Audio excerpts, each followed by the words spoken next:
Vocês não escutaram nada que eu falei até agora, Nada, né? nada. Poxa. E eu estava tentando te dizer.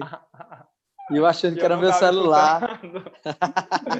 Então, eu vou começar tudo de novo. Vai, manda.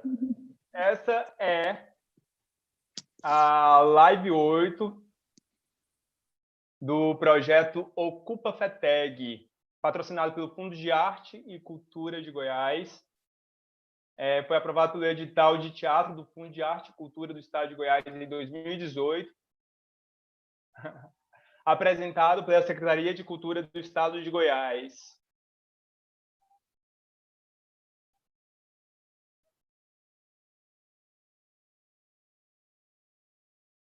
A gente está com participações super especiais aqui.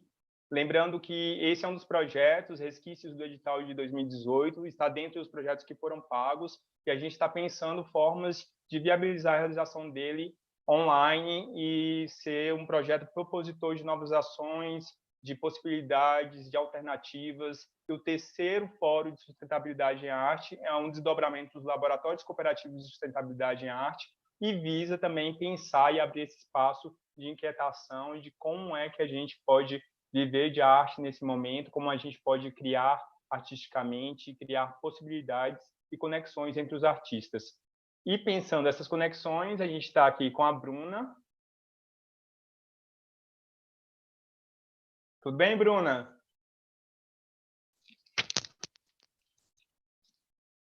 A Bruna Brito, o Cássio, o Tardelli Lima, o Júlio Van estão aqui acompanhando a gente e sendo propositores dessa discussão, dessa conversa. Eles vão falar um pouquinho da trajetória deles daqui a pouco. A Bruna é atriz com formação artística no Teatro Macunaíma, no Estúdio Fátima Toledo também. No cinema atuou em curtas-metragens e 3 longas, é atriz de teatro, propaganda e cinema. O Tardelli Lima é ator de cinema e teatro, é ator do grupo Sertão Teatro, é um ator paraibano natural de Cajazeiras, Paraíba, atua desde 1999 e vai contar um pouco para a gente de sua trajetória, como é que está funcionando a vida dele hoje também. O Cássio Pires é produtor de elenco, é graduado em cinema e audiovisual pela Universidade Estadual de Goiás e marketing também. O Júlio Van é ator, diretor, roteirista, preparador de elenco, professor de artes do Instituto Federal de Goiás, doutor em arte e cultura visual, e está aqui também representando a gestão circular da Federação de Teatro de Goiás, a FETEG, e ele é um dos grandes propositores de transformações aqui do que a gente está pensando enquanto gestão e política. Ele faz parte do núcleo de política e também vai contar um pouco para a gente, vai ter um momento de fala e falar sobre a lei de emergência cultural antes de nós abrirmos a pauta do dia. E eu vou passar agora a falar para os nossos convidados, começando pelo Júlio Van. Tudo bem, Júlio Van?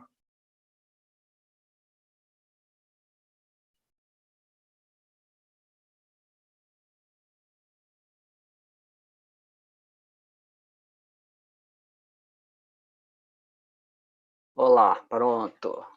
Estão me ouvindo? Estamos te ouvindo bem. Conta um pouquinho aí sobre o que é a lei de emergência cultural, qual é a luta que a gente está no momento, e depois fala da sua trajetória. Ok. Boa noite aí, pessoal. É um prazer estar aqui com vocês. Tiago, Bruna, Cássio, Tardelli, né? Com a Bruna e o Cássio eu trabalhei no último filme, aí Tardelli estou conhecendo agora, é um prazer muito grande estar aqui para poder falar um pouco aí sobre esse assunto, né, que muita gente, que interessa muita gente, que é casting para cinema, teatro, propaganda, internet, né? Quer dizer, só o nome já dá assim, um curso bem extenso, assim, de uns 2 anos, mas a gente vai tentar falar aqui um pouco. Antes de começar a falar sobre esse assunto, eu queria falar sobre um assunto da hora aqui agora, que é a Lei de Emergência Cultural, que está tramitando agora no Congresso Nacional e que tem uma pauta marcada para a primeira votação amanhã, quinta-feira, né? Então, nós estamos fazendo aí uma manifestação, uma campanha, soltando vídeos com os artistas goianos e outros do Brasil que aceitaram também o nosso convite para participar, né? Dizendo aí, né, que da importância da cultura, né, no setor econômico, né, também no setor social, mas no setor econômico, porque como todo mundo sabe, né? A cultura gera emprego, renda, imposto, desenvolvimento para o país, e nós queremos, né, ter esse direito respeitado, né? Porque nesse momento, né, o que acontece? Muitos artistas, muitos espaços culturais estão aí realmente com dificuldades para manter, né, manter os seus espaços, manter os seus trabalhos e tal, e essa lei vem para colaborar com esse período, né, emergencial, vem aí para ajudar nesse sentido, né? Então, nós estamos pedindo, né, para os artistas postarem vídeos, se manifestarem, e para ser um mecanismo de pressão junto aos deputados federais, aos senadores e senadoras, para que aprovem essa lei emergencial da cultura, porque ela é muito importante. Como vocês sabem, nós estávamos incluídos aí naquela lei de renda mínima, né, emergencial, e fomos vetados, né? Nós fomos entre as profissões que foram retiradas, né, do corpo da lei, nós, fazedores de cultura, sofremos esse veto, né? Então, essa lei emergencial que foi apresentada inicialmente pela deputada Benedita da Silva, e agora tem como relatora a deputada Jandira Fegali, né? Nós temos feito várias webconferências, aí, participado dessa movimentação. Então, eu queria aproveitar e convidar todo mundo que está ouvindo, né, que está vendo aqui a gente, para participar disso aí, para pressionar, né, esses políticos, sejam eles quais forem, né, para que aprovem a lei de emergência cultural. É isso. Bom, vamos ao nosso tema, né, que quando o Tiago me convidou para participar, né, eu achei que era muito interessante, porque como eu disse antes, eu trabalhei com o Cássio, que é casting, faz cast, seleção de elenco, e trabalhei com a Bruna Brito, que está aqui também, né, junto com a gente, que foi atriz no último filme que eu fiz preparação de elenco, né? Então, o que é isso, né? Na minha trajetória, eu sou ator primeiro, né? Inicialmente eu sou ator, e ao longo do tempo fui desenvolvendo aí outras competências e habilidades, né?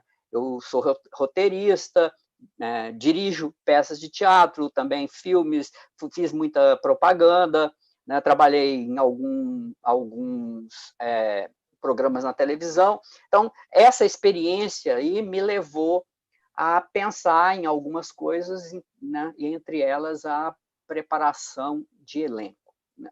Tudo começa nessa história de preparador de elenco como por eu ser ator, né? Porque eu passava pelo trabalho de outros preparadores e algumas coisas eu gostava e outras nem tanto, assim, né? Então, eu comecei a pensar, né, em possibilidades de fazer esse trabalho de uma maneira que me agradasse, vamos dizer assim, fui experimentando algumas coisas a chegar à proposta do que eu estou hoje. Mas o que é esse preparador de elenco, né?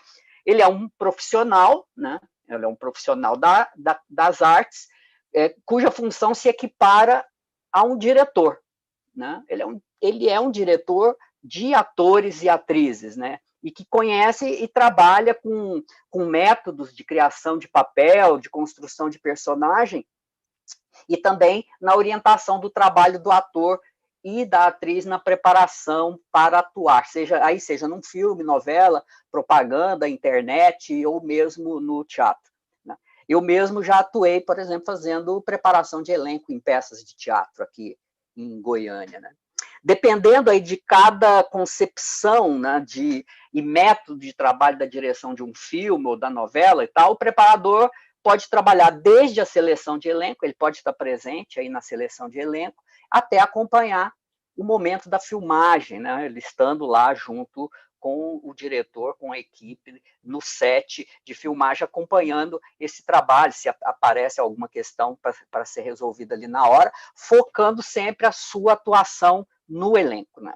Eu trabalho sempre em função daquilo que o diretor do filme deseja alcançar, né? Buscando, assim, junto com o elenco, formas de composição, né, de personagem para a preparação desses atores e atrizes, né? Isso envolve exercícios físicos, mentais, psíquicos, voz, né?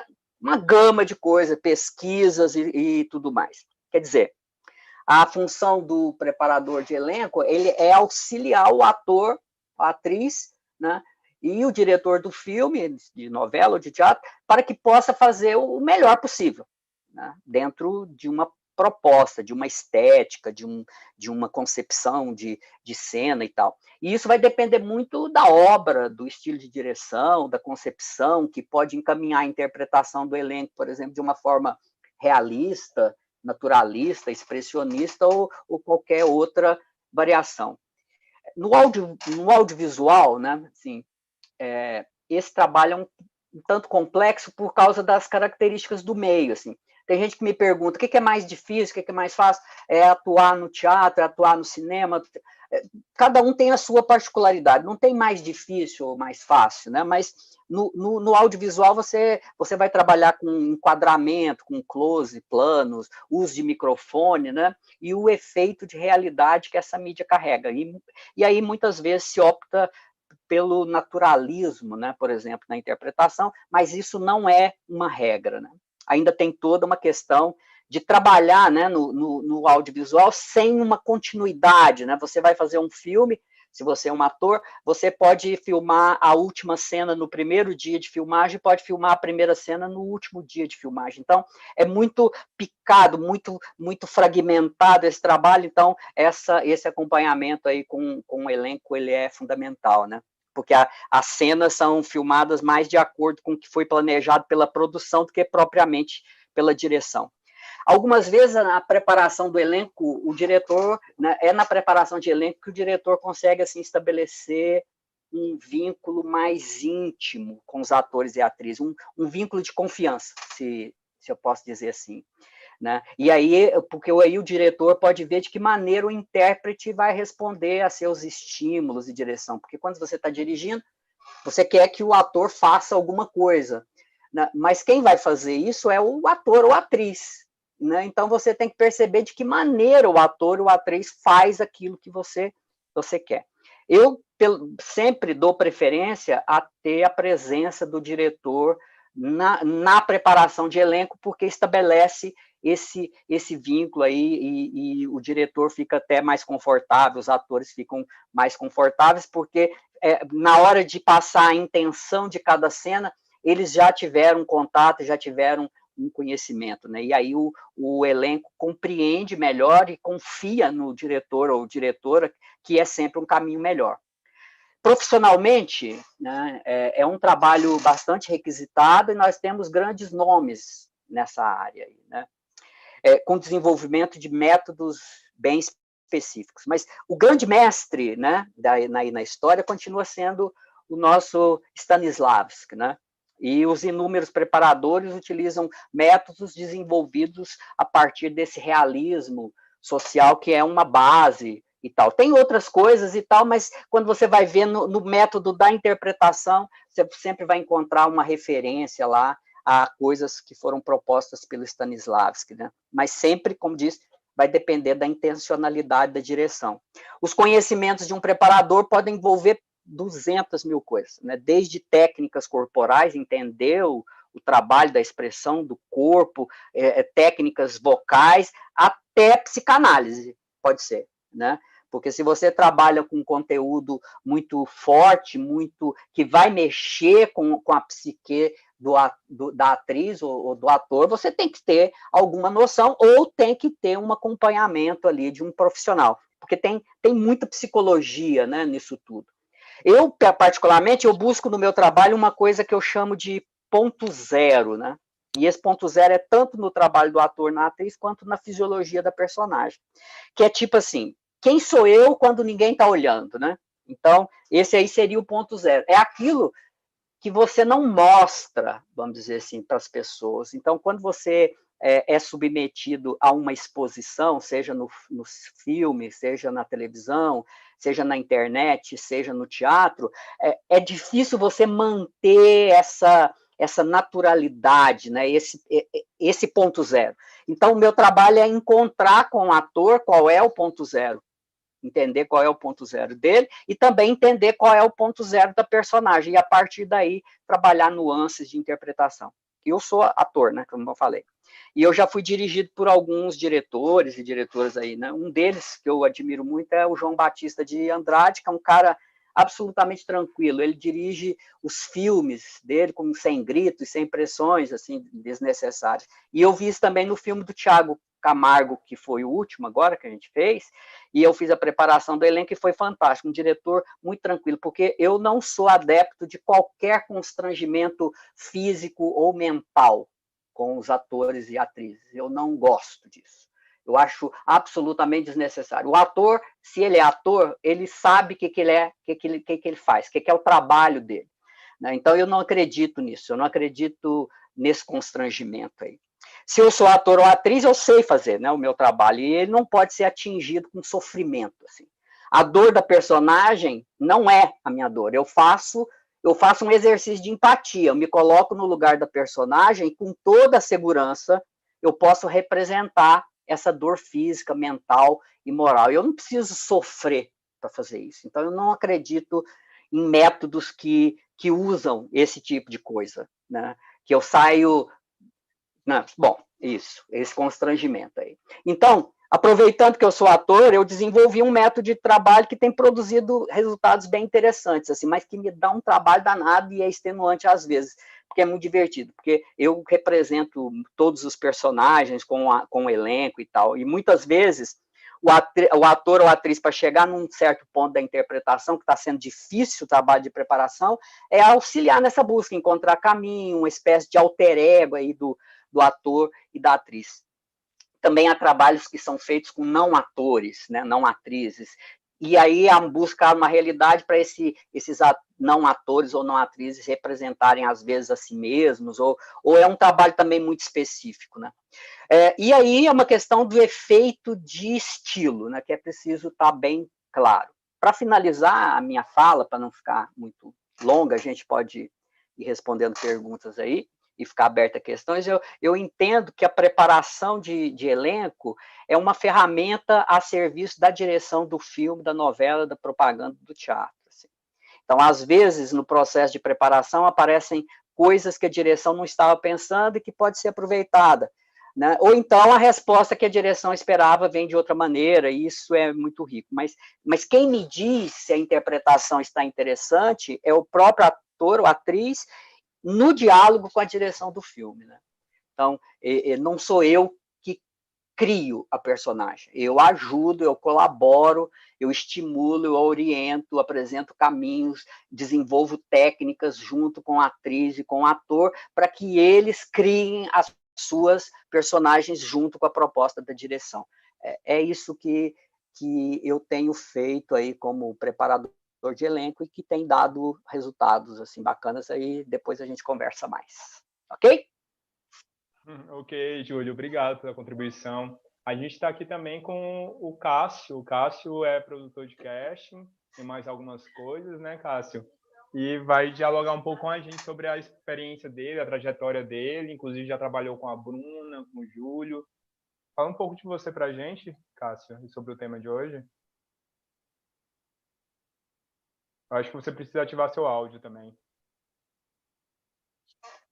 Oi, me ouviu? Foi, tá ótimo. Boa noite, gente, tudo bem? Eu sou o Cássio, como o Thiago apresentou, um prazer estar aqui com vocês. Acho muito importante esse movimento que está sendo feito, né, para todo mundo, enfim, poder discutir sobre o teatro. Eu fico muito lisonjeado de estar aqui falando sobre produção de elenco, que é uma coisa que eu gosto muito, que eu aprendi a gostar muito, né? Eu venho do cinema como um todo, sou formado em cinema, e também sou ator, e foi por isso, pela minha formação como ator, de cursos livres e também cursos técnicos que eu nunca consegui terminar. Mas é a partir dessa formação de ator e por ter formação em cinema que eu comecei a trabalhar com produção de elenco diretamente, porque eu vi ali uma necessidade, principalmente dentro do mercado que a gente está inserido, que é no mercado goiano, uma necessidade desse profissional, e as coisas foram acontecendo muito naturalmente, por eu já ter uma veia de produtora, assim, que eu sempre trabalhei com produção dentro do cinema. nunca dirigi, enfim. Sempre fui o ator ou o produtor. E aí começou a surgir, enfim, eu já tive diversos trabalhos, eu fiz uma pequena pauta, mas antes eu queria dizer que eu acho que o Norval fez uma pergunta para o Júlio, que eu acho que eu posso responder, porque eu passei por uma experiência dessa, Júlio. Ou uma experiência dessa, Norval. Inclusive num filme que você trabalhou. A produção de elenco, apesar de que a gente pensa que ele atua somente nessa seleção, nessa seleção, aqui no mercado em Goiás, quando eu comecei, existia uma ideia de que o produtor de elenco ele era uma pessoa única, ele era dentro do cinema, vou dar um parâmetro, acredito que quem está assistindo mais é do teatro. Dentro do cinema, a produção, ela tem as pessoas têm uma visão de que ela é a mãe de todo mundo, né? Então, é a pessoa que provém. E pela função produtor de elenco ter isso, existia a ideia de que o produtor ele era a pessoa que captava esses atores, entregava para o diretor, e o diretor selecionava e terminava ali, e a sua única função era essa, meio que de logística. E quando eu comecei a fazer aqui, nem o pessoal do mercado entendia, nem eu entendia muito bem, então eu fui aprendendo com o fazer, né? E, na verdade, o produtor de elenco, ele faz parte, ele está inserido dentro da equipe de direção do filme, então ele atua junto com o diretor na seleção direta desse elenco, influenciando diretamente, né? Porque a primeira leva ali, o primeiro filtro de atores que vai chegar no diretor, quem faz é o produtor de elenco, então ele precisa ter uma noção muito forte, muito importante, uma noção muito importante é ótimo, uma noção muito forte sobre quem são os personagens, sobre o universo daquele filme, então rola um diálogo muito profundo com o diretor, com o primeiro assistente de direção, para fazer esse primeiro filtro. Essa função ela é tão importante. Eu queria trazer um dado histórico, que existe um filme da HBO, um documentário que chama Casting By, que é assim que os produtores de elenco assinam em Hollywood. E Casting By, que significa elenco por, né, ele passou a ter esse nome, esse título, porque esse profissional ele começou a tomar uma importância tão grande que ele não podia ser nem parte da equipe de direção e nem parte da equipe de produção, né? Não podia ser nem casting producer e nem casting director, por conta de como ele assumiu esse descobrimento de talentos e fez os estúdios trabalharem de uma forma diferente. Porque esse filme, Casting By, ele trata da Marion Dowry, que ela foi a produtora de elenco responsável por mudar como o Hollywood trabalhava na questão de atores, assim, que ela começou a descobrir, assim, ela descobriu o Robert De Niro e começou a trazer novos rostos e uma característica mais independente, assim, vamos dizer, para os filmes de Hollywood. Eu acho que quando um produtor de elenco está falando, sempre quando eu tenho a oportunidade de dar uma fala assim, sempre perguntam muito como eu encontro os atores, né? Se eu pesquiso, como eu pesquiso, dos agentes e etc. E o que eu tenho a dizer é que, na verdade, cada processo é um processo. Assim. No primeiro longa que eu fiz, que foi o Atrás da Sombra, que foi com o Júlio e com a Bruna, eu tive um trabalho muito direto com a gente, então, porque o filme tinha uma linguagem que era para ser atores mais conhecidos, então era um processo de pesquisa diferente, você já vai pesquisar pessoas que têm características ligadas diretamente àqueles personagens, então estava mais claro, e o roteiro ele não era tão aberto para mudanças, então eu trabalhei mais buscando diretamente com agentes e etc. Já em outros trabalhos, teve um trabalho que eu fiz que o diretor queria o elenco todo LGBT. Então, eu tinha que encontrar, acho que eram 20 personagens, e todos esses 20 personagens tinham que ser LGBT, né? E era um filme super complicado, e não existia necessidade nenhuma de ter atores conhecidos. Então, eu trabalhei basicamente dentro do Instagram, procurando atores dentro do Instagram, e era muito triste chegar num ator que você via lá na fotinha do perfil e o perfil dele estava trancado. Gente, por favor, deixem o perfil de vocês aberto, porque se um produtor de elenco, por um acaso, chega lá através de vocês, por um vídeo que vocês têm na internet e não conseguir ver mais fotos, talvez não, você pode ficar sem essa oportunidade.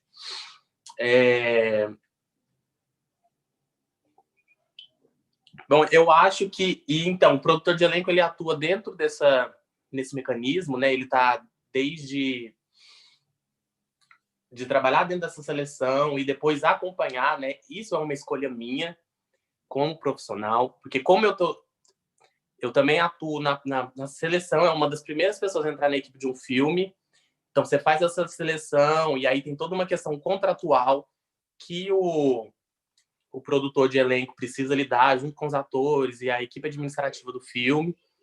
Isso, na verdade, também vai depender um pouco ali de cada produção do filme. Alguns gostam que o produtor de elenco participe, outros não.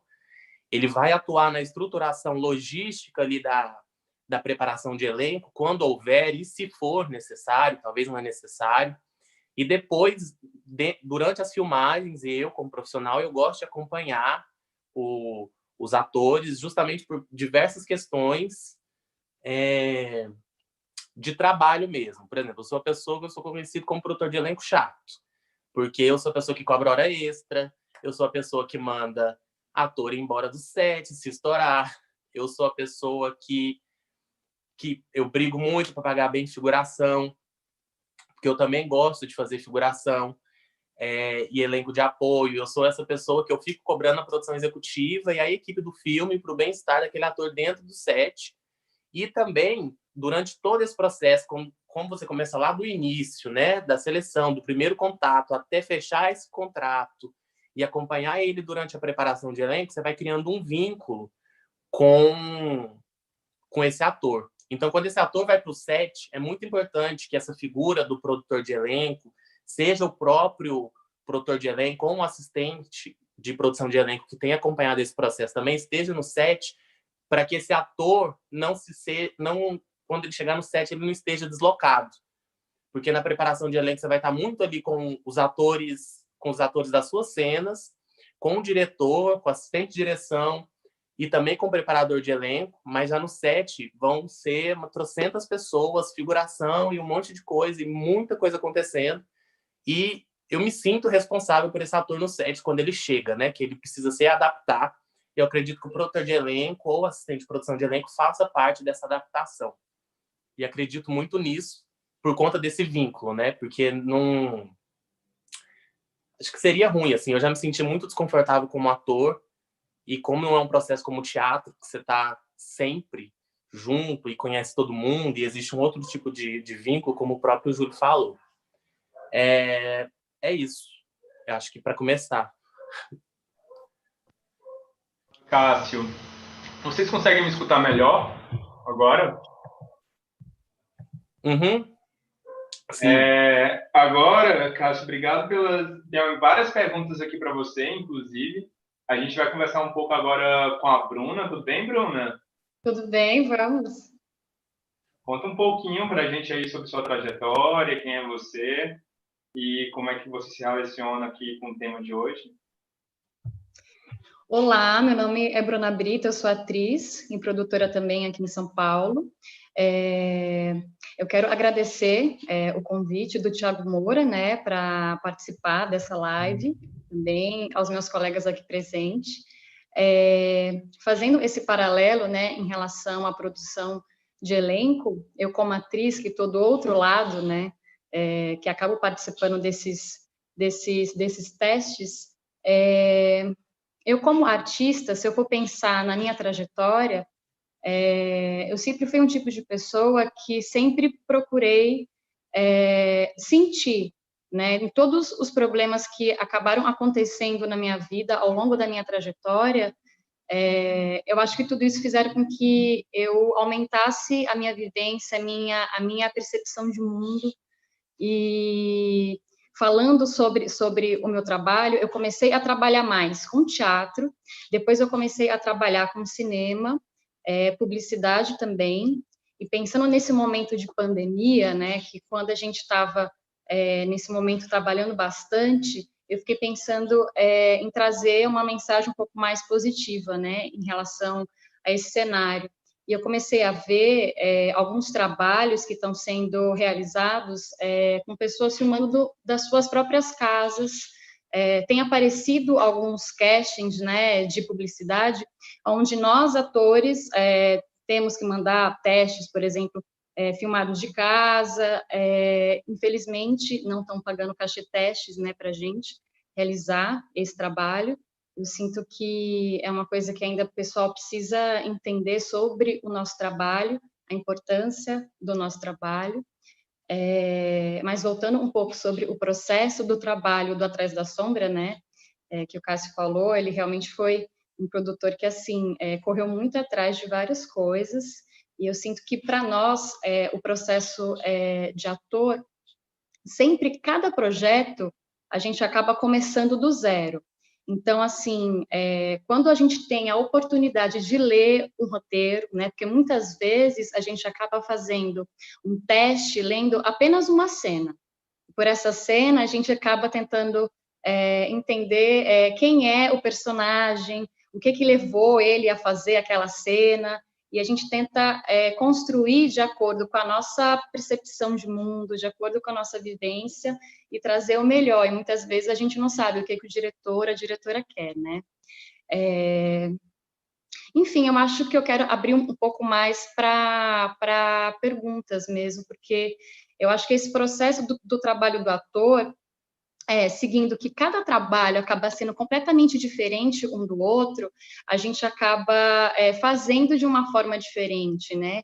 E uma coisa que eu queria muito trazer é que, assim, a gente como artista, se a gente não se abre para viver, para sentir, para conversar com amigos, para assistir filmes, para ir para museus, pesquisar imagens, conversar, a gente acaba trazendo um pouco, né?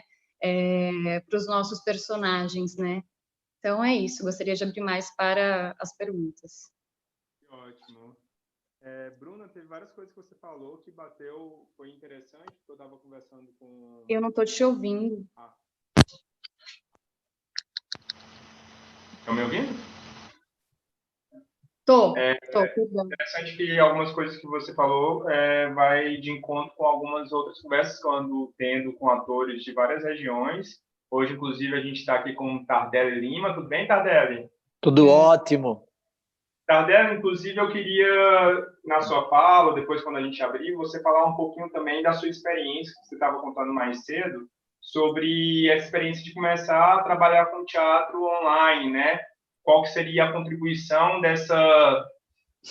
desse trabalho transmediático, de trânsito para outras mídias, principalmente nesse momento que a gente está vivendo, e qual que é a resistência dos artistas e qual seria a contribuição da gente estimular os artistas a habitar esse espaço também num momento como esse. Agora aqui na Federação de Teatro de Goiás, a gente está com um projeto de ocupação, que seria de ocupação da sede.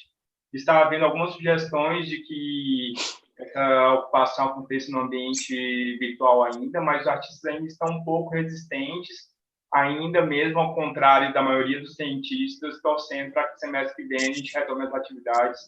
Eu queria saber o que você pensa sobre isso tudo e como tem sido as suas experiências aí. Fala para a gente também um pouco da sua trajetória, para a gente conhecer um pouquinho mais sobre você. Beleza, vamos nessa. Bom, boa noite todo mundo, os convidados, Júlio, Cássio, Bruna, Tiago pelo convite. Eu sou Tardelli Lima, eu sou de Cajazeiras, do interior da Paraíba, e comecei a fazer teatro porque eu morava na Rua do Teatro, no Teatro Ica, e meu tio, ele sorteava ingressos finais de semana, e ele sempre guardava a cortesia dos grupos que iam lá deixar na rádio, passava lá em casa, e todo final de semana eu corria para o teatro. E foi a partir daí que eu me apaixonei por aquilo tudo e comecei a fazer teatro na cidade de Cajazeiras. Quando minha mãe viu que o negócio era sério mesmo, ela disse, olha, quer fazer teatro, se profissionalize. E aí eu fiz o vestibular para educação artística na UFPB, em João Pessoa, migrei do interior e vim morar na capital. Vim para João Pessoa em 2002, cursar educação artística com habilitação em artes cênicas, e aí foi nesse período que eu comecei a me envolver profissionalmente com grupos de João Pessoa. o Grupo Graxa, o Grupo Solidário, o Grupo Piolim, que é um dos mais conhecidos aqui da nossa região, que já tem uma trajetória muito maior do que os outros grupos, vai fazer agora acho que 40 anos de estrada o Grupo Piolim. E aí, com o Grupo Piolim, eu comecei a circular muito pelo país. O grupo conseguia muitos editais, né? Que naquela época a gente ainda tinha edital de circulação, edital de montagem, tinha outros projetos, como o Palco Giratório, que a gente pegou na época com o espetáculo A Gaivota. E aí a gente viajava a Gaivota, o Val da Sarapalha, né? O clássico Val da Sarapalha, e o Luiz Carlos Vasconcelos fazendo o Palhaço Chuchu. E aí eu passei 2 anos no Grupo Piolim. E aí, em seguida, veio uma especialização em representação teatral, também na UFPB. Foi quando eu conheci Cristina Estreva, que é uma carioca, que foi uma das fundadoras do Grupo Sertão Teatro. Foi quando eu saio da Piolim e entro no Grupo Sertão Teatro para fazer teatro de rua, que era o espetáculo A Face da Boa Preguiça, de Ariano Suassuna, junto com o grupo Klaus de Shakespeare, de Natal, e Fernanda Yamamoto. Foi uma direção coletiva, o Fernanda Yamamoto e a Cristina Estreva. Nós passamos 2 meses morando em Natal, montando no barracão do Klaus, e depois a gente foi para o Rio finalizar com a equipe quase toda ali, que eram professores da Unirio. O Carlinhos no cenário, a Mona Magalhães, que é uma ótima caracterizadora. E aí a gente montou A Face da Boa Preguiça, e logo em seguida a gente montou o Flor de Macambira, que é o espetáculo do Sertão Teatro que a gente passou 5 anos circulando. Pegamos o Palco Giratório em 2016, inclusive a gente apresentou em Goiânia, naquela praça linda que tem ali em Goiânia, a gente fez ali na rua. E aí veio Petrobras Circulação, veio Eletrobras, e a gente passou 5 anos ininterrupto viajando com o Flor de Macambira. Então, o nosso grupo, a gente passou acho que 6 anos vivendo exclusivamente do grupo. Acho que uma das coisas inéditas, né? Poucos grupos conseguem essa façanha de viver da arte, de viver do ofício. Então, a gente conseguiu, durante todo esse período, ter uma sede, mobilizar a equipe, a gente não pagava o cachê todo de uma vez, a gente conseguia dividir em porções até o final do ano, e aí a gente conseguia focar no grupo, focar em pesquisa, focar em projeto, e aí a gente ficou e construiu uma linda trajetória, que agora a gente vai completar 14 anos de estrada, com o novo espetáculo Alegria de Náufragos, que a gente pegou agora o Petrobras, o último, o derradeiro Petrobras Circulação, BR, a gente fez o Norte, voltamos lá nos estados do Norte, foi uma experiência incrível novamente. E aí o teatro, o que aconteceu? Durante esse período de teatro, só vivendo de teatro, veio o mestrado no Rio Grande do Norte, que também tinha bolsa ainda, as finadas bolsas do CNPq, que também foram cortadas. Eu era bolsista da UFRN no mestrado em teatro, e aí a minha pesquisa foi voltada para os contadores de história, ator-contador, e aí as minhas pesquisas foram nos contadores de história daqui da região da Paraíba, sobre a história de Cazuza Sátiro, o Matador de Onças, que foi esse último trabalho que eu tive a experiência de fazer online. Como eu estava em casa, a FUNESC, aqui da Paraíba, lançou um edital para mais de 100 artistas inscrever o seu trabalho, onde você tinha 30 minutos para apresentar ele, gravado em casa, com os recursos que você tinha à mão. E aí eu fiz o Sussuarana, esse link está disponível no site, no canal do YouTube da FUNESC, para assistir, está lá o resultado desse trabalho. E aí, como o teatro foi cada vez mais fechando o circo, né, a gente teve que devolver a sede, uma sede que a gente já tinha levantado com muito suor, assim como outros grupos estão devolvendo as suas sedes, a gente está ficando sem condições de se sustentar. E aí a gente vai fazendo bicos assim, aqui em João Pessoa aparece muito pouca publicidade, que aparece muito pouco, mas quando aparece a gente ainda tenta agarrar, que é o que dá um sustento por alguns meses.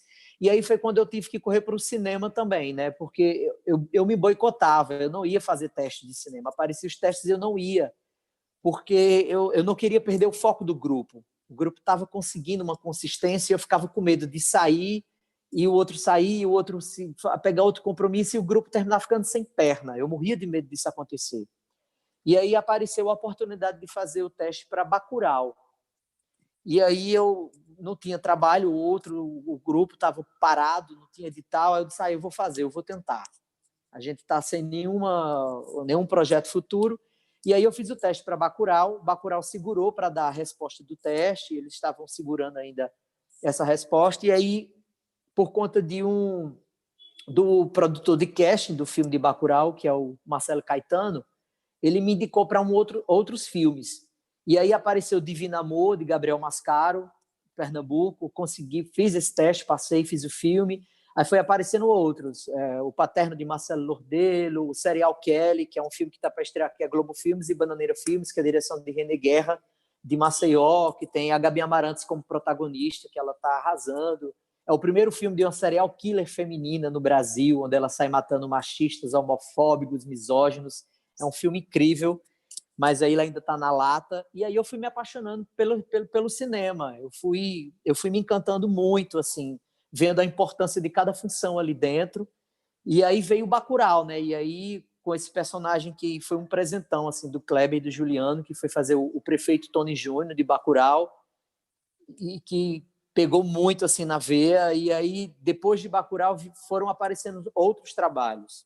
Uma das dificuldades que a gente tem muito aqui na Paraíba é produtor de elenco, né? Preparador de elenco e produtor.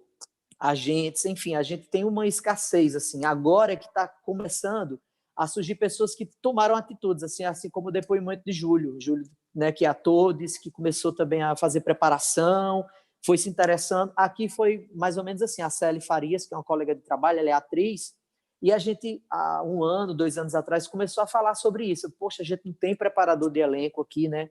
A gente vai fazer curtas por aqui, e a gente fica meio que perdido, o diretor já está com 50 mil coisas na cabeça, o assistente de direção, e a gente fica meio que perdido ali no set, perdido até antes, na preparação. E aí Célia começou a batalhar, a correr atrás disso, a se formar como preparadora de elenco, e aqui ela é muito requisitada e ela faz um trabalho excelente. Em Pernambuco, a gente tem alguns ótimos, como a Amanda Gabriel, o Leonardo Laca, que fazem preparação de elenco e assistente de direção. Mas aqui, eu conversando com alguns amigos atores, dias atrás, falando que ia participar, eu disse, olha, vai ter preparador de elenco na live, vai ter produtores de casting, aí a galera começa, olha, pergunta onde eles vivem, o que eles fazem, o que eles comem, como sobrevivem, quem são eles, porque é uma loucura para a gente achar teste, para a gente achar, é uma loucura, é um desespero, minha gente, vocês não têm noção. Não tem coisa pior. Quer matar um ator? Quer matar uma atriz? O e-mail. Diz que vai mandar um e-mail falando da resposta do teste. Meu amigo, olha, é tomando Dramin para dormir, Red Bull para acordar. A gente fica para morrer esperando o resultado de um negócio. Hoje em dia, o cuidado está muito mais interessante. As pessoas estão tendo mais cuidado, mas eu já passei umas experiências terríveis, assim, há 4 anos, do tipo, fazer o teste, mandar. Quando a gente vê o filme já estreou e a gente não recebeu nenhuma resposta se ia tal ou não, entendeu? O filme estreou, eu disse, como assim? Eu fiz o teste, nem para dizer, Tardelli, obrigado, você não passou. E assim, aí a gente fica muito triste, porque a gente se esforça tanto, a gente, é como até a Bruna falou, às vezes a gente recebe um recortezinho do texto, e aí a gente imagina milhões de coisas para tentar dar o melhor de si naquele teste, aí de repente o filme estreia, a gente não recebeu nem o e-mail, né? Então, essas coisas, quando acontecem, a gente fica muito triste, assim. Mas, graças a Deus, nas últimas experiências que eu tive, sempre com profissionais maravilhosos, e tendo um cuidado e o respeito de responder, de falar se está rolando, se não está.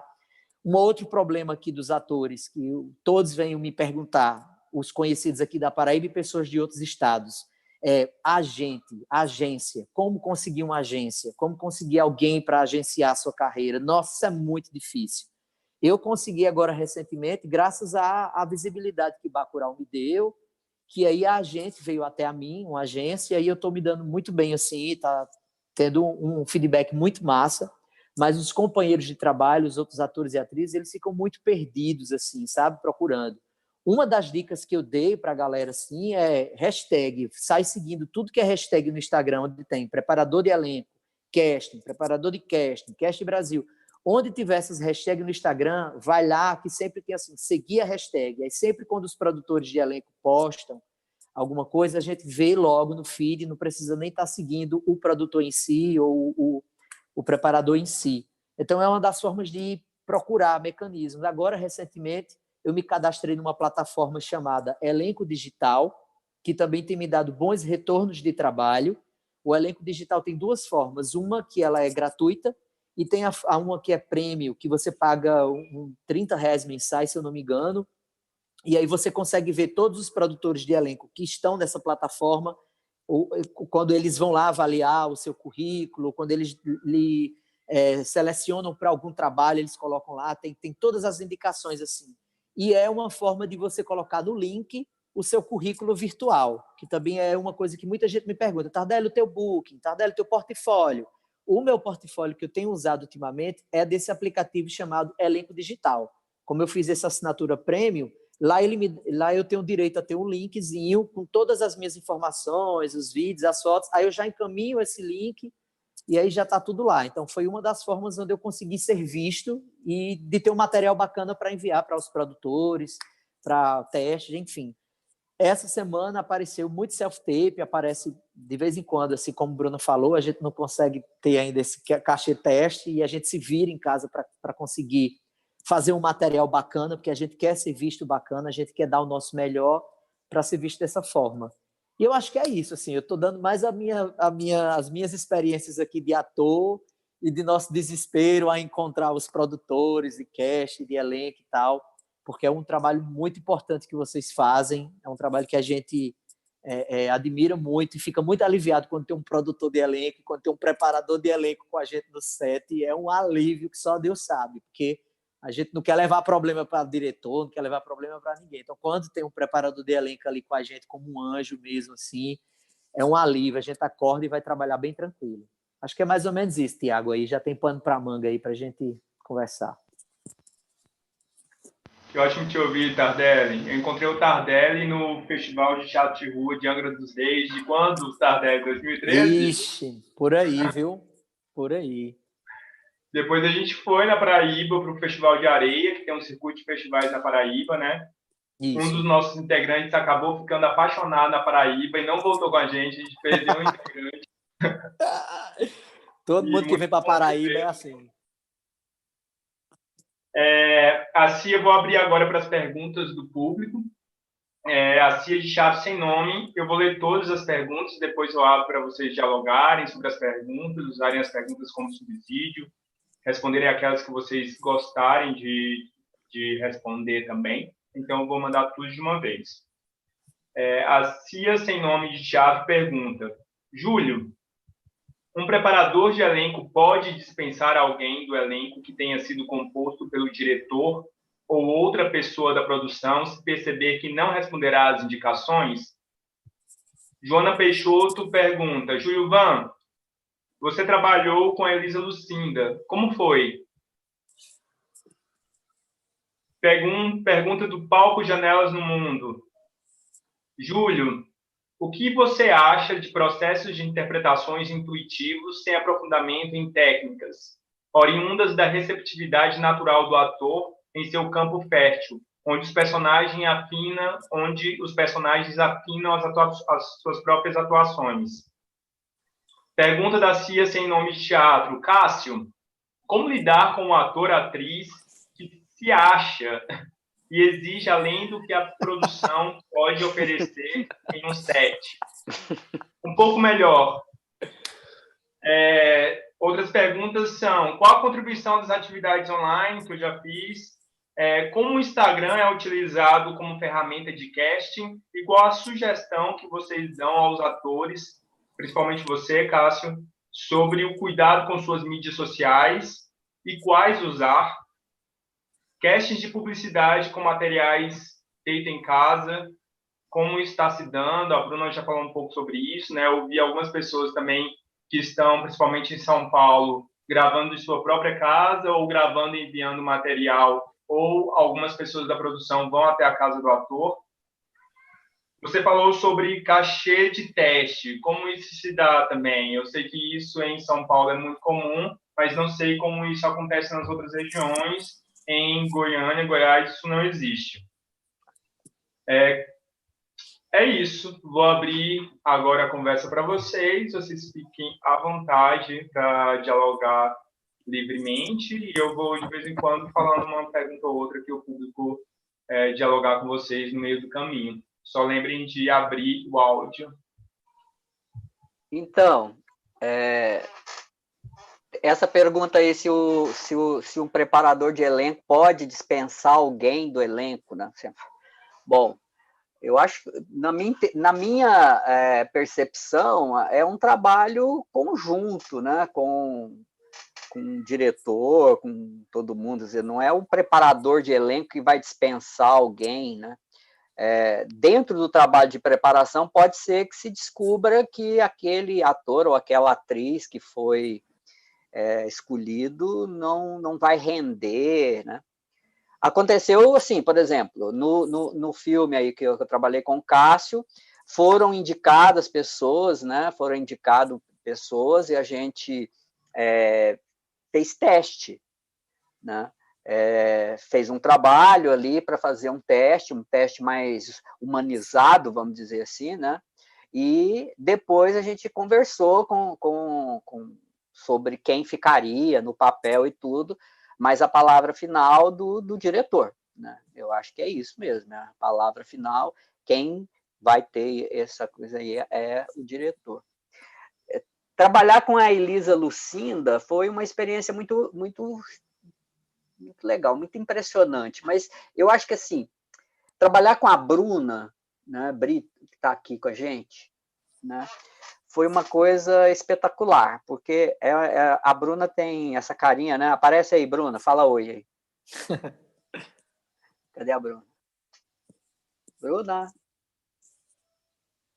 Tá sem áudio, perdão. Aí, então, a Bruna aí. A Bruna com essa carinha mais doce do mundo, assim, né? A pessoa mais delicada, né? É uma potência, né? Então, assim, foi um trabalho em que nós transpiramos muito, né? Porque é muita energia, né? A personagem tinha uma energia muito, muito louca, né? E nós mergulhamos fundo nisso, né? Então foi uma experiência fantástica, assim. Aí saía daquilo assim, aí essa docilidade, né? Esse encanto, né? A fala mansa e tudo mais, mas na hora lá a gente, né? Foi assim, foi muito forte, né, Bruno? A preparação foi uma coisa muito forte. E aí trabalhar com a Elisa Lucinda, né? Porque aí teve a experiência junto na preparação. É uma coisa, né? Foi um negócio, mexeu com a gente a ponto da gente parar todo mundo num terreiro, né? Depois, assim, todo mundo, aquela energia, aquela coisa toda, assim, uma coisa. Eu acho que é assim, não é o fato de a Elisa, é o fato de você encontrar pessoas que têm essa energia, essa doação, assim, que se entrega, né, ao trabalho, né? Isso que eu acho que é fundamental, né? Então foi muito importante, assim. E aí a gente fica amigo, né? Tem esse detalhe assim também. Como a gente fica muito íntimo, né, por um tempo, aí sempre fica, né? Cria um laço, fica uma amizade, a gente se fala, né, e tudo mais, e tem interesses em comum. E essa resposta aí, se é possível fazer trabalho, processo de interpretação intuitivo, sim, claro. É como estou dizendo, assim, tudo vai depender da intencionalidade, né? O que se quer naquele trabalho, né? Porque a técnica, o método, ela não pode ser o mais importante, né? Ela está a serviço de uma intencionalidade, né? Então, tem vários diretores aí que trabalham com não atores, que preferem trabalhar com não atores, justamente nessa busca, assim, dessa interpretação intuitiva e tudo mais, né? Quando você trabalha com gente que tem muita experiência, às vezes você tem um trabalho assim difícil, não é fácil. Não é porque a pessoa tem muita experiência que vai ser um trabalho fácil. Não é assim. Como disse a Bruna, cada trabalho é um trabalho novo. Cada vez que você chega, começa tudo do zero. Você fica pensando, poxa, eu não sei nada. O que eu estou fazendo aqui, né? E aí vai, né? E aí começa e as coisas circulam. Os meninos aí deram dicas ótimas, né? Dicas ótimas, assim, que as pessoas aí que estão ouvindo podem aproveitar muito, né? Eu acho que é isso, assim. Se quiserem falar mais, Bruna, isso, acho que da experiência que a gente fez aí, tá, foi bem legal. Foi uma experiência assim que para mim foi um presente, né? O processo, assim, de pesquisa dessa personagem, né? Quando eu li o roteiro, eu terminei, eu pensei, uau, eu quero contar essa história, né? E aí eu fui pesquisar referências de outras coisas, né, em relação ao que eu estava sentindo sobre aquela personagem. Mandei um e-mail, né, para o Tiaguinho, e aí, enfim, tivemos uma resposta positiva. E no processo, eu tenho até uma pergunta para você que é em relação a isso, né? Como é que é para você quando chega um ator, né, que você pensa, ele já estudou, ele já vai trazer coisas e tal? Porque para mim, o que eu penso? Eu estudo, eu me aprofundo, mas no momento que eu chego na preparação, eu também zero, porque eu preciso estar aberta, né, para mergulhar na proposta, seja lá qual for. É um trabalho muito de confiança, né? Eu acho que é bem isso mesmo, assim. É isso que eu considero uma coisa brilhante, né, no que você trouxe. Você tinha a sua concepção, você já tinha pensado coisas, mas aí quando você chegou, parecia que você estava começando naquele instante a personagem, né? E aí gradativamente a gente foi vendo como é que aquilo foi aparecendo no corpo, foi aparecendo na emoção, como é que as perguntas todas que você fazia, né? Depois, assim, as perguntas que você respondia, né? Foi essa a intenção, assim. Eu gosto muito quando a atriz ou o ator chega assim, porque quando o ator ou a atriz chegam prontos e às vezes não chega pronto e não é aquilo, e que você tem que desmanchar aquilo tudo para fazer de novo, assim, fazer outra coisa para estar de acordo com a intencionalidade do filme, às vezes isso é mais complicado, né? E aí entra essa pergunta aí, né, que foi feita por Cássio, né? De vez em quando a gente pega uns atores, umas atrizes que se acham assim, é raro, é bem raro, mas acontece. Acontece. Infelizmente. Igual eu falei aqui, né? Do mesmo jeito que eu sou produtor que gosta, que cria o vínculo, que fica, que não sei o quê, eu já fui embora de set por causa de injeção de saco. Então, eu sou obrigado.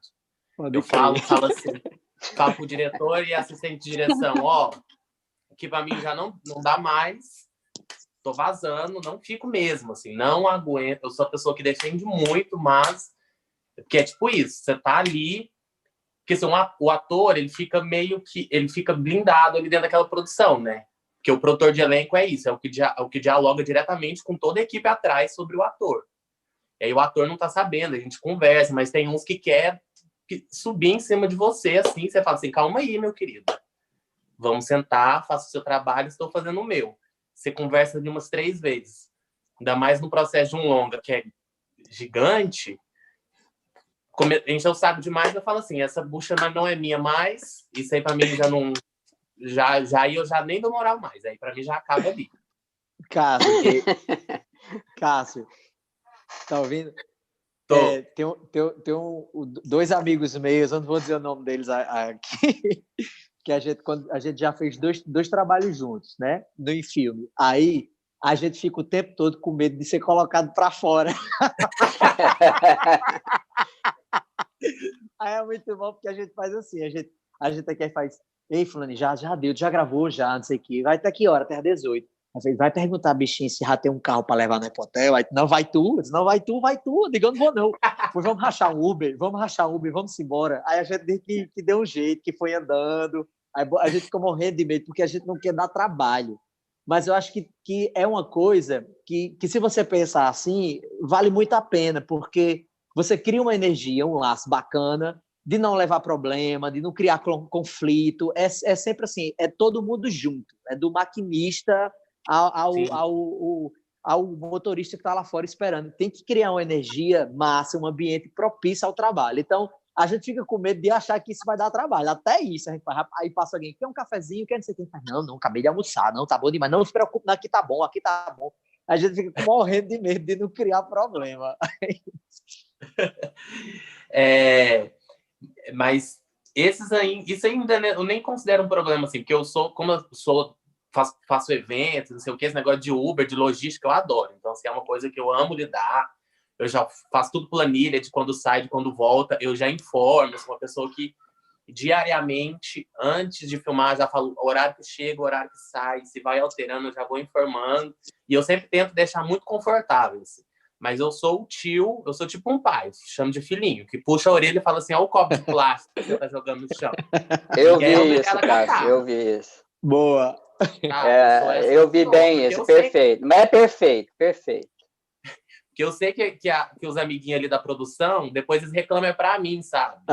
As coisas não chegam pro ator, chegam pro produtor de elenco. Então eu já fico ali. Uma coisa que você falou, Tardelli, do portfólio. Tenha um portfólio. Assim, é essencial, sabe? Obviamente, eu como produtor, eu pesquiso muito, eu vou atrás, então, e aí você vai... É quase um CSI, né? Você vai buscando coisas assim que a pessoa nem lembra que ela tinha, você já fala, não, já assisti isso. Mas se você tem um portfólio e você já manda isso com seus principais trabalhos, e às vezes você pode ter um portfólio assim mais uniforme, mas às vezes eu falo com o ator, olha, estou fazendo um filme assim, assim, assim, o personagem é mais ou menos isso. O que você vai fazer como ator? Vai selecionar ali vídeos, fotos que você acredite que tenham mais forma com aquele personagem. É como se você fosse vender seu peixe. Assim. Por exemplo, se eu estou fazendo um filme que é uma comédia, que é humor, é melhor você me mandar um conteúdo que você tenha trabalhado com humor do que você me mandar um conteúdo que é super dramático. Assim. Para mim, eu e o diretor, obviamente, podemos enxergar ali nesse material de drama um potencial. Mas se você manda fazendo já aquilo que a gente já está pensando, já é uma coisa, né? Você liga uma imagem à outra, é mais fácil. Qual que era a outra pergunta, Thiago? Também, como elas interferem nesse processo de casting, de seleção, e qual o peso que elas têm, e quais são os cuidados que você sugere que os atores e atrizes tenham com suas mídias sociais, qual é a mais importante? Eu sou uma pessoa... Eu sou muito... É porque são mercados e profissionais, né? Obviamente, se você quer trabalhar, por exemplo, com publicidade, propaganda, existe... Publicidade e propaganda é capital, né? Você está fazendo... são marcas, né? Então, existe um conceito, Um conceito não, né? Na verdade, existe uma venda. Então, ali eles vão procurar pessoas que são limpas, né? Então, essas redes sociais teriam que ser, teoricamente, também limpas, né? Porque existe isso de associar a imagem de um ator à marca. Do mesmo jeito que se você fizer uma publicidade para uma marca e ela for considerada racista e ela for cancelada na internet, o ator também vai ficar ali com a carinha manchada. Então, só que em questão de rede social, para mim, e com quem eu já trabalhei, isso não importa. Assim. Eu acho que, inclusive, ajuda, porque as redes sociais é uma maneira de você se expressar, né? Obviamente, existe essa outra categoria de você limpar, de você se deixar mais limpo e criar essa ideia mais... Não é profissional, não queria dizer isso, porque não é, né? Essa coisa mais capital da publicidade, que é deixar limpo. Às vezes isso é de você mesmo, assim. Às vezes, sei lá, você é virginiano, né? Você tem toque, você gosta de deixar seu feed bonitinho, na mesma cor. Mas às vezes você pode escolher, assim. Mas para mim, eu não tenho nenhuma... Eu já vi muita gente falando sobre e que eu não concordo, eu vi de cabeça baixa, assim. Que você precisa ter esse cuidado com o que você posta, com a opinião que você coloca nas redes sociais, e etc, e etc. Eu acho que se você já bota a sua opinião, para mim, dependendo, se você for de extremo direito, eu já não vou te chamar. Boa. Então, assim, você já facilita o meu trabalho, entendeu? Arrasou Essa demais. é boa, arrasou. Eu já evito conflito. Eu acho que é porque é isso, assim, existe essa ideia de que é uma máquina, o cinema é uma grande máquina que tá. Só que eu não vejo assim. Para mim é uma arte que depende da tecnologia, surgiu com revoluções tecnológicas e que eu gosto de ver a expressão do ator ali na rede social, porque é uma nova, hoje, principalmente, a gente já está descobrindo que isso é uma nova maneira da gente fazer arte, né? Eu já estudei isso há algum tempo, mas, para mim, quanto mais expressar, mais eu vou poder criar uma identificação com aquilo ali, com o que você cria, né? Porque nas redes sociais, teoricamente, também você cria uma personagem. Mas se eu me identifiquei ali de imediato com aquilo, isso com certeza vai me influenciar em levar isso para um diretor, entendeu? Ou para uma produção executiva. Acho que eu respondi, né? Receber um material. Tem uma pergunta do Franco aqui, e da Companhia Sem Nome. Em Bruna, perguntar para você aí, passar essa pergunta para você. Você acha que o trabalho do ator no cinema é mais fácil do que é mais fácil ser atriz no cinema?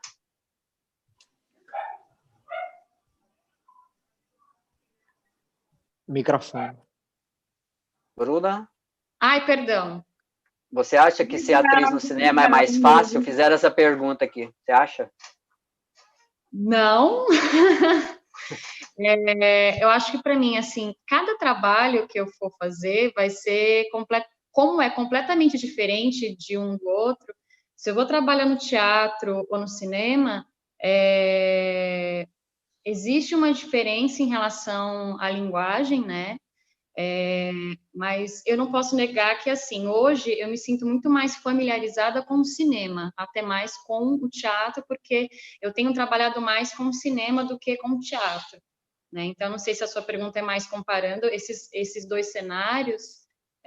Tem a interpretação, assim, voltado para a publicidade, que é algo um pouquinho maior, que aí você tenta sentir aquele feeling, né, para você conseguir fazer o que eles pedem, e tem que mudar rapidamente, né, também, mas ser atriz de cinema não é fácil, é um caminho, assim, que para você percorrer, até voltando à pergunta em relação a como conseguir a gente, né, então, assim, para mim também foi um caminho diferente, porque, assim, quando eu senti que eu queria trabalhar com isso, eu comecei a realmente seguir mais produtores de elenco, seguir agentes, seguir atores que tinham agentes, assistir mais cinema brasileiro para conhecer os rostinhos, as carinhas do pessoal, para tentar traçar uma meta, né, para conseguir, né? E aí acabou que eu marquei uma conversa com um agente, né, através de uma indicação de um amigo,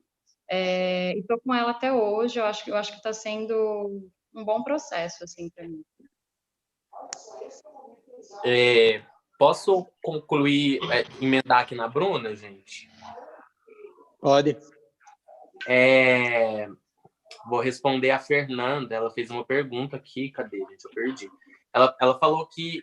Ela perguntou se a gente é imprescindível, né?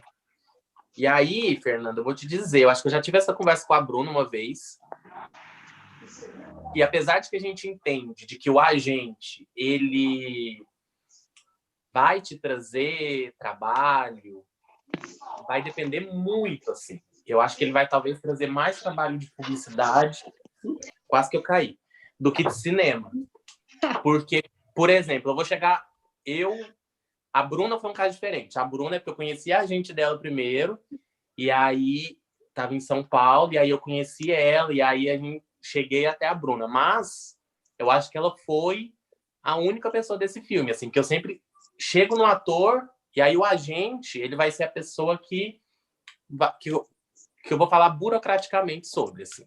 Obviamente, é muito importante que você tenha um agente para ele saber, por exemplo, assinar um contrato de imagem, sabe? Isso é uma coisa que eu falo muito, assim, sobre, que eu discuto muito, sabe? Porque você não está vendendo, principalmente dentro do cinema, você não está vendendo só o seu trabalho e só a sua técnica de ator, você está vendendo a sua imagem. Então, é muito importante o ator saber se ele está fazendo uma publicidade, se ele está fazendo um cinema, tentar entender se o diretor ou a produtora já tem um nome, se você consegue, pelo menos, prever que caminho que esse filme vai seguir, se ele vai seguir para uma sala de cinema, se ele vai seguir festival, porque isso tudo influencia no valor de cachê. Inclusive, um contrato, assim, normalmente, com o ator, 70% do valor do contrato é de direito de imagem e direito autoral. Entendeu? Então, isso tudo influencia. Isso é muito importante saber. E o agente cumpre esse papel, entendeu? De fazer essa negociação, de entender e de conversar, e de negociar, e de assinar o contrato e tudo mais. Eu sou também, mas acho importante o agente, só que eu também sou a favor dos atores serem cada vez mais produtores de si. Entende? Eu acho muito importante. Eu também concordo, Cássio, essa questão que a gente precisa ser cada vez mais produtores da nossa carreira, assim, né? Então, essa questão, assim, se é possível ter agente, se você conhece alguém para trabalhar com você, porque para mim eu acho que é uma parceria, né? Mas, assim, mesmo eu tendo agente, eu fico de olho nos trabalhos que estão acontecendo, né? O Tardelli falou do elenco digital. É uma ótima ferramenta, né? Para você saber quem que está fuçando você, né? Se você tem o acesso pago. Você ficar seguindo, por exemplo, os produtores de elenco, para você entender o que está fazendo, você entender que história é essa que eles querem contar, porque você consegue sentir se vai ter algum perfil que é seu ou não, e nisso você fala para o seu agente, olha, eu fiquei sabendo daquele trabalho e tal, será que tem alguma coisa para mim? Será que tem um teste para mim? Então, no meu caso, é uma coisa assim muito de parceria, mas quando eu não tinha, eu mandava mensagem para produtor de elenco, eu mandava e-mail, eu mandava o meu material, muitos, né, a grande maioria sempre me respondeu, consegui trabalhos assim, né, então são vários caminhos de você conseguir trabalhar, né, mas é muito suado, é muito trabalhoso, você tem que estar sempre atento, todo dia tem alguma coisa. Agora, nesse momento de pandemia, realmente está mais parado, mas assim, sempre está acontecendo alguma coisa. Tardelli, você ia falar alguma coisa, perdão. Eu tenho uma vida antes da agência e uma vida pós-agência. A minha vida antes da agência, eu tentava fazer tudo, né? Que é até importante para você ficar se inteirando e tal, mas o mercado está fazendo assim. Muito streaming agora, soltando, vem produções de tudo, Netflix, Amazon, HBO, então os contratos são às vezes diferentes um do outro, então é uma loucura você gerenciar tudo isso e ainda gerenciar a carreira e ainda lidar burocraticamente. Eu, particularmente, eu acho muito chato, eu me incomodava muito falar financeiramente. É muito difícil você dar o seu valor, gente, entendam isso. É muito difícil você dizer quando você vale no trabalho. Isso é uma dificuldade que eu tenho. E assim como muitos outros amigos, atores e atrizes, também têm. E aí eu divido com eles essa dor. Antes, eu tinha muita dificuldade de fazer isso. E me ferrei muito. Inclusive, você está no set, descobrir que está trabalhando mais do que o outro e está recebendo bem menos. É bem frustrante você descobrir isso assim no set e nos bastidores, você conversando, e você fala, caramba, como é que você conseguiu esse valor? Foi o meu agente. Eu faço, cara, eu preciso de um agente. E a diferença foi gritante, porque eu fui recentemente, fui fazer um trabalho para a Netflix, e aí quando me ligaram, já ligaram oferecendo o valor, já dizendo, o valor é tanto. Aí eu fiz, olha, eu estou sendo agenciado e tal, aí liga para a minha agência. Ligou, o cachê praticamente dobrou, minha gente. Dobrou. É porque a gente não entende como é que funcionam as coisas, né? A gente tem que procurar cada vez mais se informar, mas os agentes, eles já estão mais ligados em tudo que envolve aquele projeto, quem está financiando, o que vai alcançar, os meses de vinculação, se vai ter temporadas, 1, 2, 3, se seu personagem vai continuar. Então é muita coisa para a gente dar conta e a gente está pensando no teste, em fazer a self-tape. E aí o agente, claro, ele é o trabalho dele, ele faz essa limpeza maravilhosa, ele deixa a par de tudo.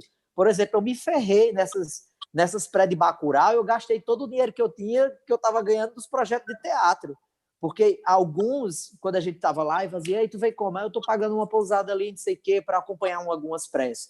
E alguns atores de algumas produções, a agência consegue coisas a mais do que isso. Eu jamais iria pedir, do tipo, ligar para a produção do filme e dizer, ei, tem hotel para mim aí, tem a passagem, eu só quero ir, por exemplo.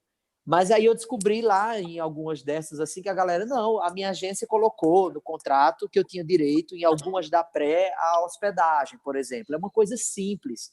Mas o agente, ele já sabe o trâmite, ele já tem a linguagem ali pronta para conversar com o pessoal do orçamento. E aí o achado foi esse, né? Assim, eu me livrei muito, porque eu não consigo. Tem gente que arrasa, tem ator e atriz que se vende lindamente, consegue coisas incríveis, se consegue se produzir. Eu aplaudo, admiro muito. Mas se você tiver a oportunidade de encontrar um agente, vá, porque fica mais limpo, assim, você consegue se concentrar em outras coisas. Mas é rojão, viu, filha? Ave Maria, pelo amor de Deus. Mas isso é super real, sabe? Tipo, eu comecei falando desse negócio de se produzir, eu comecei como produtor de elenco porque eu estava fazendo um trabalho de ator e eu respondi um e-mail da produção executiva falando que era para trocar o meu cachê ou para negociar no cachê e mudar algumas cláusulas do contrato. E aí a produtora de elenco saiu do filme e eles falaram assim, não quer fazer? Aí eu entrei, enfim, engatilhei. Mas é isso também, existe o perfil de quem vai conseguir lidar com isso. Se você vê que isso vai interferir na sua criação e etc., é muito melhor ter um agente, isso é óbvio, né? Isso é sem dúvidas. Assim.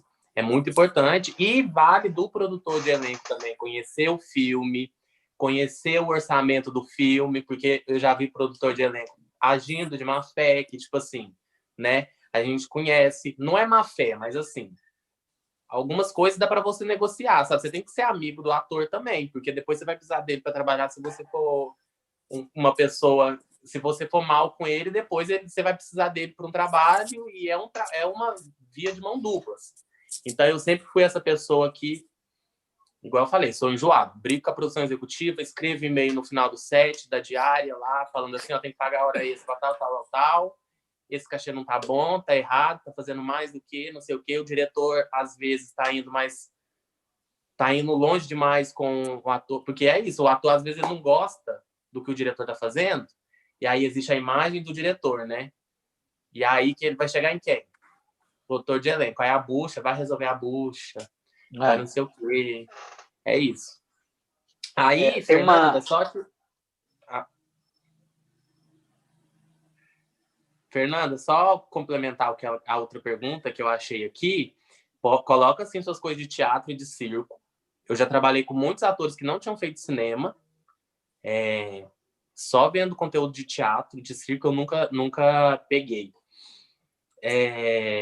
E a Isabela perguntou também que, Thiago, eu tô fazendo meio aqui, não tem problema não, né? Tô acompanhando aqui e fazendo. Eu tô achando lindo isso. Que ela perguntou se é interessante, ela falou que é interessante pensar nessa relação cachê e intenção de circulação do filme, se isso acontecia aqui em Goiânia. E como fazer esse cálculo.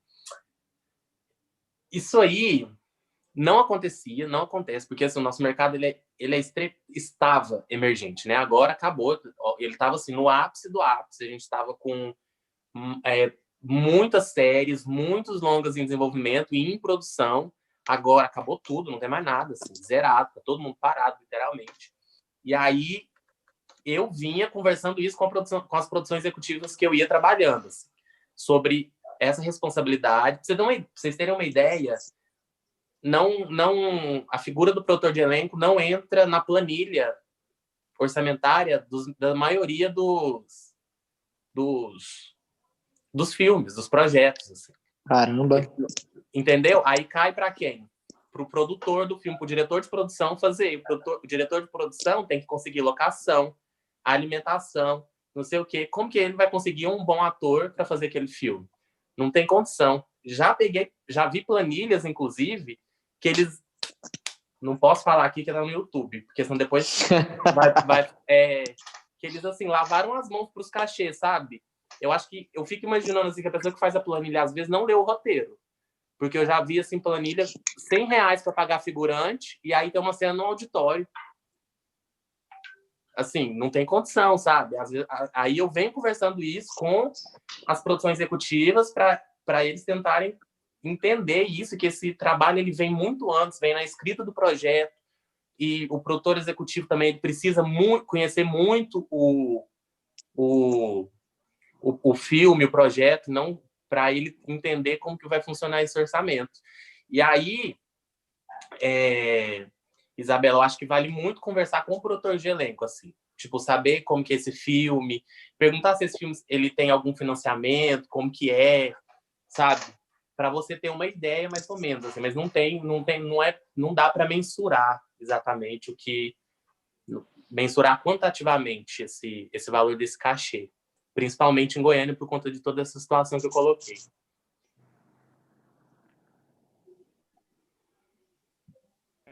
Maravilhoso. Eu queria dizer para vocês que o nosso tempo está acabando. As lives da FETEG são também uma proposição de conexão entre os atores, os artistas, quem está sendo chamado.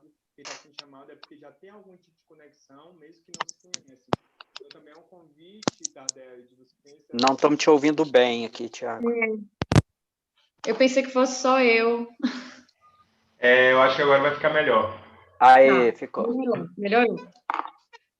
Essa live vai ser particionada em vídeos menores para que a fala de vocês chegue cada vez mais longe. A mágica da internet, diferente do teatro, é que a fala da gente, a voz da gente permanece, né? Pode ser mais repercutida. Esse momento é um momento bem importante para a gente, de conexão, de interação. E vocês estão aqui porque também tem algo em comum, mesmo os que não conhecem. Tardelli, essa live também é um convite para você se conectar a essas pessoas incríveis.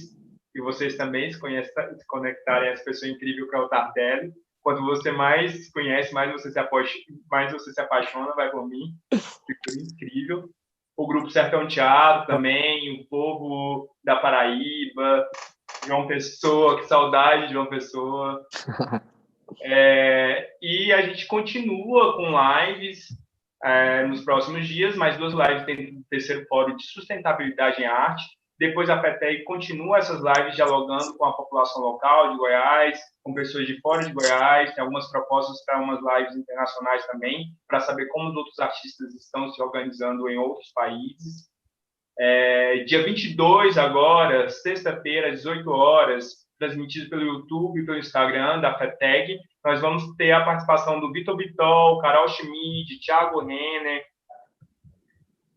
Lúcia Rosa, que são todos atores goianos que foram para São Paulo e estão trabalhando em São Paulo na perspectiva de lá. Então, a gente vai ter uma live sobre a dinâmica do trabalho do ator, da atriz em São Paulo. Como é que é a vida no eixo. Agora eu vou passar novamente a fala para vocês, né, depois desse convite, para vocês deixarem um recado final, gastem o tempo que vocês acharem necessário e deixem uma fala aí para quem está em casa, nesse momento de pandemia, o que vocês acham que pode ser uma coisa que seja uma fala, que seja uma contribuição para todo mundo que está assistindo vocês agora, ao vivo, ou depois, durante os anos. Olha, eu posso começar assim, para atores e atrizes que estão aí assistindo e que vão ver depois o link, e que estão aí atrás, correndo atrás, e para os que têm pouco material, aí eu falo como experiência minha, quando eu não tinha feito nenhum trabalho audiovisual ainda, eu selecionei trechos diferentes, um trecho dramático, um trecho engraçado, um trecho mais neutro. Procuram textos na internet que procura ver a história de direitos autorais, bom textos já de domínio público, e aí fica treinando em casa, já deixa esses textinhos prontos, grava, assiste, mostra para um amigo, encaminha para o WhatsApp para uma pessoa que já tem mais experiência, para ele dar uma dica, manda de volta, e já deixa esses textinhos prontos para você colocar no portfólio. Então, procura uns monólogozinhos, uns trechinhos, e fica experimentando em casa, e aí quando você for fazendo trabalhos, aí esses trabalhos você também vai encaminhando no seu portfólio. Mas, a priori, até como treino, como exercício, fica gravando em casa, fica fazendo, e caminha para os grupos de WhatsApp da família, que eu acho que já é um bom treino, já para exercitar e também para ter um material bacana quando surgir a oportunidade. No mais, desejar para todos vocês aí muita saúde, muita tranquilidade, né? Deixar a cabeça da gente um pouco mais leve, vamos se cuidar os outros, e é isso. Um cheiro no coração, obrigado a todos vocês aqui por essa companhia, nesse dia maravilhoso, e é isso. Um cheiro para vocês, estou aqui. Então, Assim, eu queria deixar o meu agradecimento de novo. Foi muito legal encontrar aqui o Cássio e a Bruna e conhecer o Tardelli, o trabalho magnífico lá no Bacurau, gostei muito. Queria dizer assim, só para, né, foi muito bacana. E deixar assim aquela fala de sempre, assim, para atrizes e atores, principalmente. Aprendam tudo que vocês puderem. Façam tudo que vocês puderem. Eu sou muito antigo, tenho mais de 50 anos que eu estou nessa parada, né? E a gente tinha muita dificuldade lá no Rio de Janeiro, quando você ia fazer um teste, aí tinha que dançar, tinha que cantar, tinha que tocar um instrumento, e a maioria não sabia fazer nada disso. E aí foi chegando o povo do Nordeste que sabia fazer tudo. Que povo é esse, né? Assim, E aí deixou essa lição, assim, a gente tem que saber fazer tudo. A Fernanda perguntou, se fazer circo, fazer teatro, fazer malabar, fazer tudo que você tem de material, ele vai para o seu portfólio e ele pode ser importante aí para o seu trabalho. E o trabalho de preparação de elenco, né, é para quem quer se dedicar a conhecer a alma humana com profundidade, né? É isso, assim, porque quando você trabalha com atores, com atrizes, você tem contato com a alma dessas pessoas, e isso é muito legal. Então, foi muito bom. Obrigado, Thiago, obrigado, Feteg, e foi um prazer estar com vocês aí, meninos. Tá? Beijão.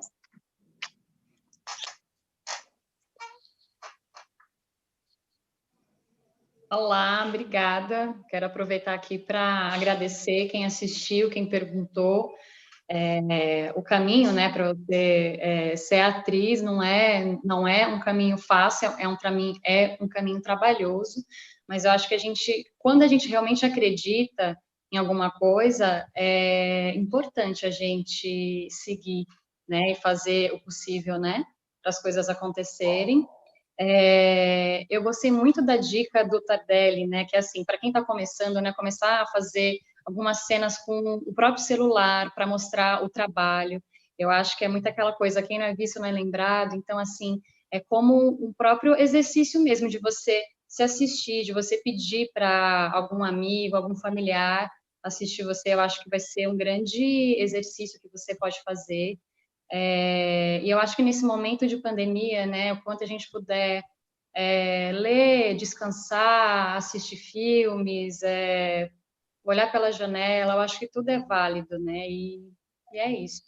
Agradeço aí pelo Thiago Moura, pelo convite, pelo Júlio Van, por ter passado o meu contato, o Cássio Pires, foi um prazer conhecer você, Tardelli, você é muito simpático, adorei. Valeu, vocês também são lindos, Adorei todos mesmo. lindos. Eu fico olhando para vocês e pensando o que eu gostaria de fazer com qualquer um. Aí eu fico, olha, o Júlio, eu gostaria de tomar um vinho com ele, ouvindo a música, falando sobre aqueles livros ali atrás, sobre as experiências dele, as coisas loucas. Aí eu disse, Bruna, vamos tomar uma cerveja para um boteco e ficar falando da vida do outro. Cássio, a gente vai para uma boatezona, assim, tomar uma cachaça e ficar louco. Não, mas a gente pode ir a tudo, é isso aí. Pode tomar cerveja no boteco, na boate, daí problema, tá todo. Né? Mas eu estava olhando aqui pelos cenários. Eu digo, depois da pandemia, eu acho que eu não quero ver livro tão cedo. Vamos todo mundo para a boate tomar cachaça. Isso. Adoro, eu vou ver, eu vou conhecer sua cidade, viu? Quero muito. Eu adoro o Nordeste, adoro o calor. Venham. Vocês são baianos, então eu tenho essa raiz. Já estou morrendo de frio aqui, ó. Vou sair da live, já vou aquecer. Fala, Cássio. Sou mais do botecão, viu? Interior de Goiás. Cachaçinha, torresmo. Nessa. Distribuidora. Distribuidora. Bruna, passamos, né? A gente aproveitou naquela Silvânia, Bruna. Não é? Na Transilvânia, nós fizeram graças Até a Deus. perdido no meio do mato eu fiquei, gente, obrigado, Thiago. Obrigado a todo mundo que assistiu, todo mundo que fez pergunta. Eu quero dizer duas coisas. Vamos ver se vai ser só duas, né? Porque eu vou abrindo as abinhas do Chrome e aí vai aparecendo várias coisas. A primeira para quem é daqui de Goiás, a gente tem a universidade, até a faculdade de cinema, graduação em cinema. Então, assim, que nem o Tardelli deu a dica, a Bruna também, gravar em casa, mas procurar esses alunos, porque eles têm que eles fazem assim diversos filmes em um semestre, assim, porque eles também estão aprendendo. Então, você procurar eles para você poder ter esse portfólio já ajuda bastante. E a segunda coisa é que eu sei, por experiência própria, que existe uma barreira dentro de Goiás, assim, e eu não sei se isso tanto fora, entre o cinema e o restante das artes. Eu acho que todo mundo aqui embaixo, aqui no YouTube, aqui vai concordar comigo. Eu sei que existe, não existe uma comunicação, não flui uma comunicação entre, por exemplo, o pessoal do teatro com o pessoal do cinema assim tão forte como deveria ser, né? Porque o cinema ele depende exatamente da imagem do ator, né? A imagem é construída sobre ele, o cenário é construído sobre a imagem do ator. Mas embora a maioria das pessoas não estejam abertas e elas às vezes elas não estão abertas não porque elas não querem, às vezes é porque não existe uma oportunidade. Mas eu quero dizer que eu tô mesmo, eu sempre falo isso. Eu sempre gosto de conhecer, eu sempre assisto esses teatros online que estão tendo agora, eu tô assistindo muito. Então, sempre me procurem, me mandem, conversa. Se vocês têm dúvida, pode falar comigo. Eu não tenho problema nenhum em responder. Na verdade, eu gosto muito de colaborar, que eu sou quase mais time atores e atrizes do que o time cinema mesmo, porque o cinema já é uma linha de produção, já é uma linha industrial que se entende muito bem, foi construída muito bem assim, e os atores eles são basicamente PFs, né, pessoas físicas, CPFs. E existe uma luta diferente, existe uma percepção diferente daquilo, ainda mais quando você não conhece. É isso, um beijo, boa noite, Tardelli. Valeu, querido. Um todos no boteco. Bruna, Júlio, amo vocês demais. Sempre bom falar com vocês. Tchau, gente. Tchau, obrigado, foi um prazer aí encontrar vocês. Esse foi o terceiro Fórum de Sustentabilidade em Arte, a 8ª live. Acompanhe a 9ª, as próximas lives, né? Nós teremos 10 lives aqui no fórum. E lembrando sempre que ele é um desdobramento dos laboratórios cooperativos de sustentabilidade em arte. Nós estamos aqui tecendo redes de cooperação entre artistas. Temos um laboratório cooperativo de elaboração de projetos em rede, um laboratório cooperativo de venda e agenciamento de espetáculos e um laboratório cooperativo de agenciamento de atores. A ideia é, portanto, que a gente se agencie os nossos amigos, as pessoas que a gente acredita, e comece a gerar trabalho para a nossa classe como um todo, num lugar muito mais de cooperação do que de luta e batalha contra o outro. Somando, a gente pode muito mais. E por hoje é só, pessoal. Até a próxima. Obrigado, gente. Tchau, tchau. Obrigada.